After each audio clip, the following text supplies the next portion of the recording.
તો સાધકે સમજી લેવું જોઈએ કે સેવા કરવામાં કોઈ ત્રુટિ રહી ગઈ. દેખાડો કરવો ને અને દિલથી કરવું ને એમાં ફરક. આર્ટિફિશિયલ શબ્દો વાપરો ને એટલે માણસ શું કે મારો બેટો ઉપર ઉપર બોલીને જતો રહી. પણ જયારે હૃદયનો ભાવ દર્શાવો ને તે શબ્દો પણ મીઠા લાગે ને આશ્વાસન પણ લાગે. હંમેશા બોલવું તો હૃદયથી બોલવું અને કર્મ કરવું તો સમજી વિચારીને બુદ્ધિને હૃદય ભેગું રાખીને કરવું. બહેનો છે ને કોઈ પણ નિર્ણય છે ને હૃદયથી લે એટલે એના નિર્ણયોમાં ભાવ વધારે હોય. કારણ કે હૃદયમાં ભાવ નિર્માણ થાય છે અને પુરુષો છે ને એ બુદ્ધિથી નિર્ણય કરે. હવે બેયનું અંતર તો 1 ફૂટનું જ છે, ફૂટ હવા ફૂટનું. બેનો હૃદયથી જીવન જીવે અને આપણે છે ને બુદ્ધિથી જીવન જીવીએ. એટલે આપણે બધી ગણતરીથી હાલીએ. હવે આ બે નો મેળ એટલે જ બેહો, બે બાદશાહ એટલે જ નથી. હા, ઓલું હૃદયનું ને આનું મનનું મગજનું આ બે હાલે. પણ બૈરા જેથી મગજથી વિચારવા માંડ્યા ને તેથી તણખા કરે આમાં બે. એટલે આજે ભણેલા વધારે બાધે છે અભણ કરતા. એટલે હું ભણેલાનો વિરોધી નથી, પણ એકાબીજાનો ઈગો ટકરાય. કારણ કે ઓલી બુદ્ધિથી મનથી અને બુદ્ધિથી વાપરે છે અને આ પણ. નહીતર બહેનો છે ને એ હૃદયથી જ નિર્ણય લે અને એટલે જ એ બાળકોને મોટા કરે. એના જેવો પ્રેમ પુરુષ કરી શકતો નથી.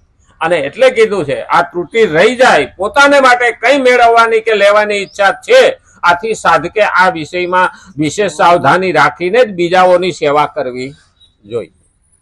આપણે કંઈ પણ કોઈ સારું કે ના કે પણ આપણે આપણી ફરજ બજાવવી જોઈએ.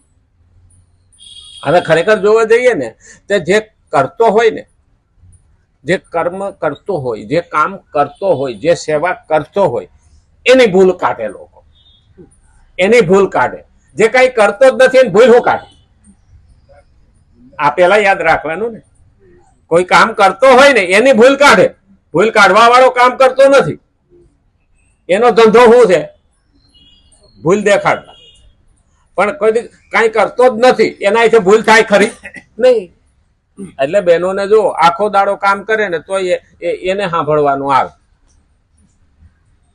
પણ એનામાં એક બુદ્ધિ ખરી એ કે આ કાને સાંભળ્યું ને આ કાને કાઢી. હા, એટલે ગમે એટલા ઢોલ વગાડો ને. 75 વર્ષના ડોહીમાં કોર્ટમાં ગયા હતા, છૂટાછેડા દિયો કે ડોહાથી. ઓલા ન્યાયાધીશ કે માજી હવે થોડા વર્ષ રહ્યા કે ભેગું હકાઈ લો કે હવે કે છૂટાછેડા શું કરવા છે માજી કે? તો કે ડોહો બોલ બહુ કરે છે. હા, તો કે ડોશીમાને ધ્યાન ન્યાયાધીશે સલાહ આપી તો તમે બોલ કરો. તો કે હું બોલું તો શું કે પણ મશીન કાઢ નાખે.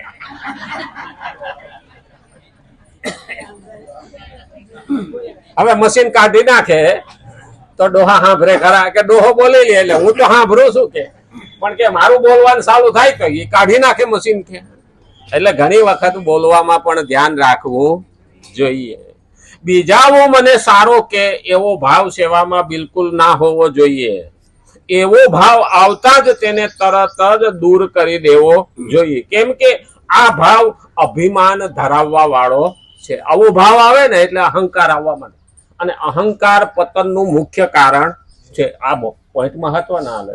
આવતીકાલે જો આજ તો ટાઈમ થઈ ગયો. રામચંદ્ર ભગવાન કૃષ્ણ કનૈયા લાલ કી, ગજાનંદ ગણપતિ ભગવાન કી નમઃ.